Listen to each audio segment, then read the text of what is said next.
প্রথমবার ইউরোপের মাটিতে খেলতে নেমে জয় নিয়ে মাঠ ছেড়েছে বাংলাদেশ দল। ফিফা র্যাঙ্কিং এর সবচেয়ে তলানির দল সান মারিনোকে হারিয়েছে 2-1 গোলে।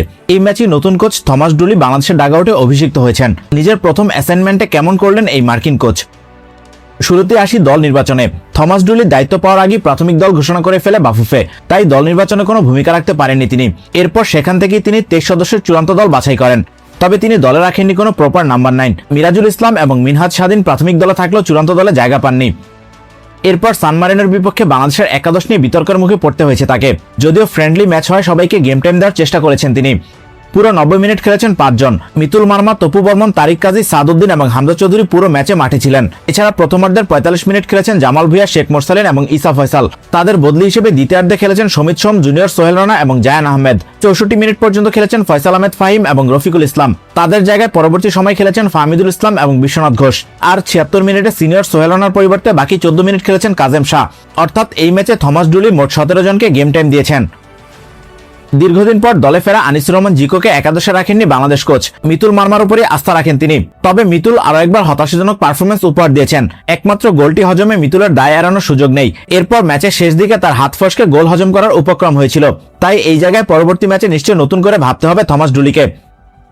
লেফট ব্যাক পজিশনে ইসা ফয়সালকে শুরুর একাদশে রাখা হয়। ডিফেন্সিভলি ভালো করলেও ওভারল্যাপে খুব একটা এফেক্টিভ হতে পারেননি তিনি।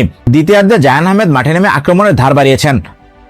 চমক দিয়ে শুরুর একাদশে না রেখে সমিত সোমকে দ্বিতীয়ার্ধে মাঠে নামান থমাস ডুলি। স্বাভাবিকভাবেই জামালের তুলনায় অ্যাটাকিং মিডফিল্ডে ব্যাটার ইম্প্যাক্ট রাখেন তিনি। পুরো ম্যাচে বলার মতো পারফরমেন্স করতে না পারলেও 76 মিনিট পর্যন্ত মাঠে থাকেন সোহেল রানা। পরবর্তীতে ইনজুরি নিয়ে মাঠ ছাড়েন তিনি। এর আগে তাকে বদলি করার সিদ্ধান্ত আসেনি। হামজা চৌধুরী বরাবরের মতো ছিলেন পরিকল্পনার মূল কেন্দ্রবিন্দুতে। মাঝমাঠ নিয়ন্ত্রণে আরো একবার সলিড পারফরমেন্স উপহার দিয়েছেন তিনি। রক্ষণে তপু তারিক জুটি তেমন বড় কোনো ভুল করেনি, যদিও একমাত্র গোল হজমে তপু বর্মনের ভুলের দায় থেকে যায়। এরপর মিতুল মার্মা নিজের ভুল এড়াতে পারেন না। রাইট ব্যাক পজিশনে সলিড পারফরমেন্স দিয়েছেন সাদউদ্দিন, যদিও ফিনিশিং এ তার আরো ভালো করার সুযোগ ছিল। লেফট উইং এ আরো একবার হতাশ করেছেন ফয়সাল আহমেদ ফাহিম। ফাঁকা পোস্টেও গোল করতে ব্যর্থ হয়েছেন তিনি। রাইট উইং এ খেলানো রফিকুল ইসলামও প্রত্যাশার প্রতিদান দিতে ব্যর্থ হয়েছেন।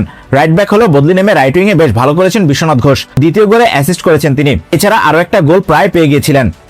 নাম্বার 9 বা ফলস 9 পজিশনে খেলা শেখ মোরসালিন প্রথম গোলে অবদান রেখেছেন। তবে দ্বিতীয়ার্ধে তার জায়গায় খেলানো হয় জুনিয়র সোহেলকে, যদিও তিনি মিডফিল্ডে খেলে বেশি অভ্যস্ত। ট্যাপিনে সহজ গোল মিস করেছেন তিনি। তপু বর্মনের জোড়া গোলের কারণে এই ম্যাচে বাংলাদেশের নাম্বার 9 এর অভাব সেভাবে পরিলক্ষিত হয়নি। তবে ভবিষ্যতে নিশ্চয়ই থমাস ডুলিকে নাম্বার 9 নিয়ে ভাবতে হবে, কারণ প্রতি ম্যাচে নিশ্চয়ই সেট পিস থেকে গোল আদায়ের পরিকল্পনা সফলতার মুখ দেখবে না। হাফ চান্সগুলো কাজে লাগাতে আরো বেশি কাজ করার সুযোগ রয়েছে। দায়িত্ব নিয়ে থমাস ডুলি বলেছিলেন বাংলাদেশকে দিয়ে পাসিং ফুটবল খেলাতে চান তিনি। সে পরিকল্পনায় তাকে সফল বলা যায়। সান মারিনোর বিপক্ষে 54% বল পজিশন ছিল বাংলাদেশের কাছে। প্রায় 78 ভাগ সফল পাস দিয়েছে বাংলাদেশ। তবে বিল্ড আপে আরো ভালো করার সুযোগ রয়েছে, জানিয়ে নিশ্চয়ই কাজ করবেন তিনি। ফ্রেন্ডলি ম্যাচ এবং একই সঙ্গে নিজের প্রথম ম্যাচ হয় এই ম্যাচে বেশ পরীক্ষা নিরীক্ষা করেছেন থমাস ডুলি। পরবর্তীতে দল নির্বাচনে তার আরো বেশি ভূমিকা দেখার অপেক্ষায় সমর্থকরা। ম্যাচ শেষে ডুলির মতে ফিনিশিং দুর্বলতায় সুযোগ নষ্ট করা, পাসিং এ পুরোপুরি নিখুঁত না থাকা এবং রক্ষণ থেকে বিল্ড আপে সহজেই বল হারিয়ে ফেলা, এই তিনটি বিষয়ে ঘাটতি ছিল তার দলের, যা নিয়ে কাজ করতে হবে। আপনার মতে থমাস ডুলির অধীনে প্রথম ম্যাচে কেমন খেলেছে বাংলাদেশ? কোন কোন জায়গায় পরিবর্তনের সুযোগ রয়েছে? কমেন্টে জানিয়ে দিন আপনার অভিমত।